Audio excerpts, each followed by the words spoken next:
19 pays sur les 25 qui bénéficient d'un allègement immédiat du service de la dette approuvé par le Conseil d'administration du Fonds monétaire international proviennent de l'Afrique.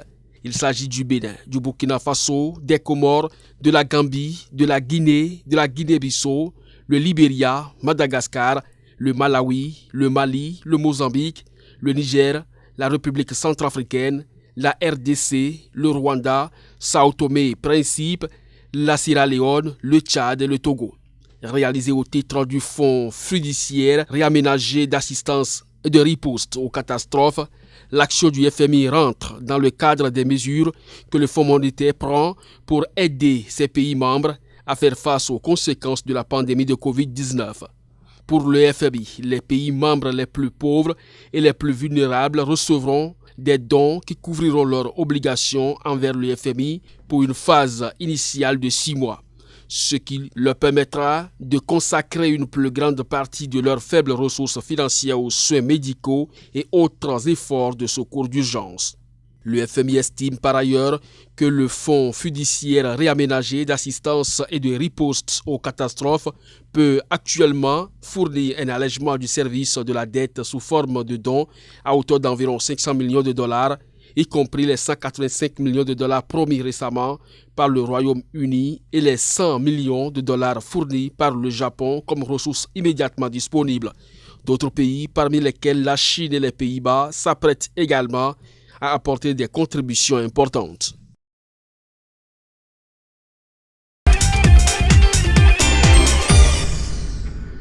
La décision est historique et saluée de par le monde. À partir du 1er mai 2020, les pays membres de l'OPEP et de l'OPEP+, vont réduire la production de pétrole de 9,7 millions de barils par jour, et ce jusqu'au 30 juin 2020. À partir du 1er juillet 2020, les baisses de production seront réajustées à 8 millions de barils par jour jusqu'à la fin de l'année. L'OPEP et les pays membres de l'OPEP+, se sont par ailleurs mis d'accord sur une réduction de la production de 6 millions de barils par jour du 1er janvier 2020 jusqu'à fin avril 2022. La base de calcul pour les ajustements est la production pétrolière d'octobre 2018, à l'exception du Royaume d'Arabie Saoudite et de la Russie, tous deux avec le même niveau de référence de 11 millions de barils par jour. Pour le président de la Chambre africaine de l'énergie, il s'agit d'un accord vraiment historique pour le continent noir et pour les marchés mondiaux de l'énergie. Cela montre clairement, selon lui, qu'en période de besoins critiques, les États d'Afrique peuvent mettre de côté leurs différences et s'unir derrière des accords historiques qui feront la différence pour les entreprises et les employés. La nouvelle décision s'appuie sur la déclaration de coopération de 2016 et augmente encore plus les coupes de production. Au fil des ans, ce sont les efforts conjoints des pays membres de l'OPEP et de leurs alliés au sein de l'OPEP+, qui ont abouti à la constitution d'une coalition industrielle capable de faire passer les intérêts du marché en premier. Les producteurs africains jouent un rôle clé dans cet effort via les pays membres de l'OPEP comme le Nigeria, l'Angola, l'Algérie, la Libye, le Gabon, la Guinée équatoriale et le Congo, mais aussi grâce au soutien de producteurs supplémentaires comme l'Égypte, le Soudan du Sud, le Tchad ou le Niger.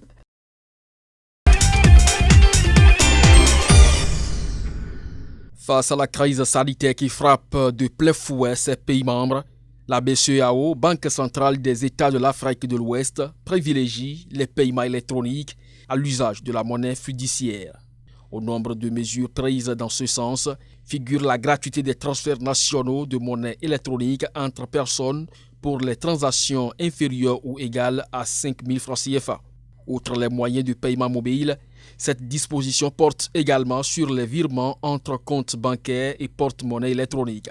Autre mesure annoncée, les paiements de factures d'eau et d'électricité via la téléphonie mobile pour les montants inférieurs ou égaux à 50 000 francs CFA sont exonérés de frais de commun accord avec les opérateurs de chaque pays de l'UEMOA. Convaincu que l'e-paiement sera déterminant dans la lutte contre le coronavirus, la BCEAO, dont la zone couverte a pris du retard en matière de paiement électronique, encourage les commerçants à accepter ces moyens de paiement. raison pour laquelle les commerçants qui reçoivent les paiements électroniques sont exemptés des commissions qu'ils versent aux émetteurs de monnaie électronique. Par ailleurs, ces commerçants se sont vus réduire de 50% les commissions payables aux banques sur les paiements marchands adossés à la carte dans le réseau du GIM-UEMOA, entendez Groupement interbancaire monétique de l'Union économique et monétaire ouest-africaine. Dans la même lancée, la BCEAO s'engage à ne plus recevoir sa part des frais liés au traitement des virements bancaires. Ainsi, sont abaissés de 50% les frais de virement bancaire de la clientèle traitée via le système de compensation SICA-UEMOA. De même, le coût du retrait par carte bancaire ou distributeur automatique de billets dans le réseau régional du GIM-UEMOA a été réduit également de moitié, alors que la Banque centrale continue d'inviter ses banques commerciales à veiller à l'alimentation suffisante des guichets automatiques en billets.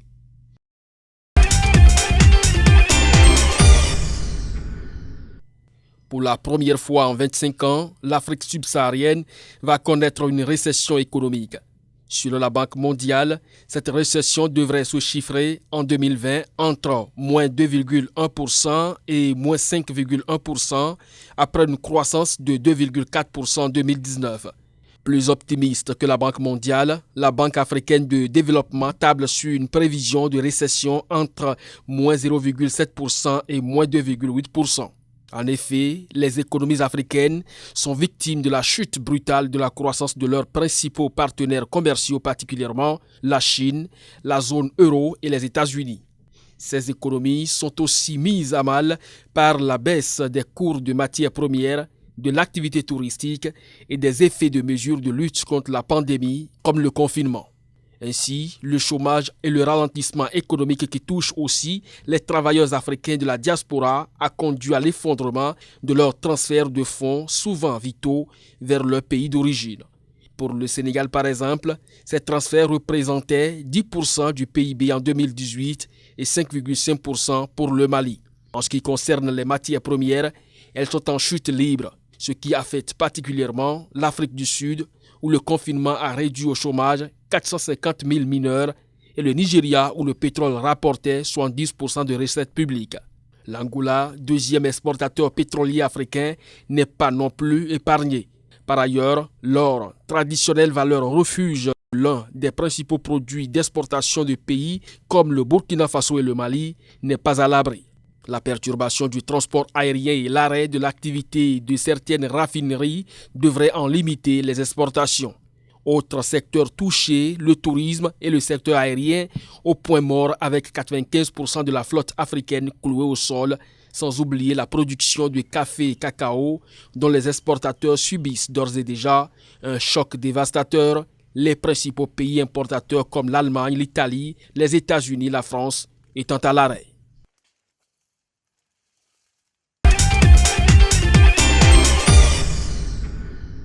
Au premier trimestre 2020, près de 716 entreprises cotées sur les marchés financiers pleinement actifs en Afrique ont vu leur valeur boursière baisser. Pour environ 543 de ces sociétés, le repli de la valorisation boursière s'est affiché au-dessus de 10% au cours de cette même période, où 110 autres entreprises n'ont enregistré aucune évolution particulière de leur valeur boursière. Sur l'ensemble des sociétés cotées en Afrique, la perte nette est de l'ordre de 133,8 milliards de dollars entre janvier et mars 2020. Seule note positive, 143 sociétés cotées ont vu leur capitalisation boursière respective augmenter, bien que pour l'ensemble de ces sociétés, l'augmentation constatée ne représente qu'une amélioration de 8,8 milliards de dollars.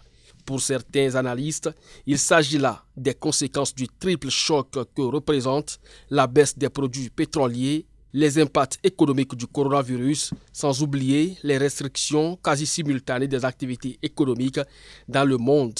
En effet, en 2019, de nombreux gouvernements africains ont continué de travailler pour stabiliser leur lourd endettement et réduire les pressions sur leur profil de crédit.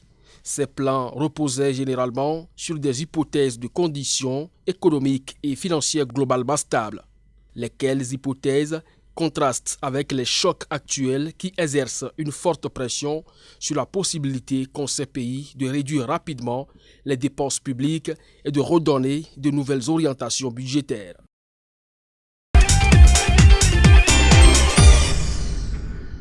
Le nouveau décaissement du Fonds monétaire international en faveur de la Guinée porte sur l'équivalent de 17,213 millions de droits de tirage spéciaux, soit environ 23,5 millions de dollars.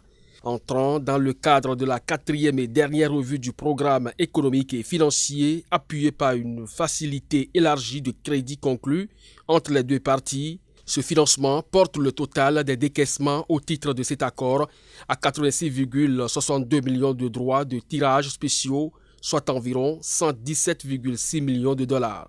Pour le Fonds monétaire international, la performance enregistrée par la Guinée dans la mise en œuvre du programme reste globalement satisfaisante.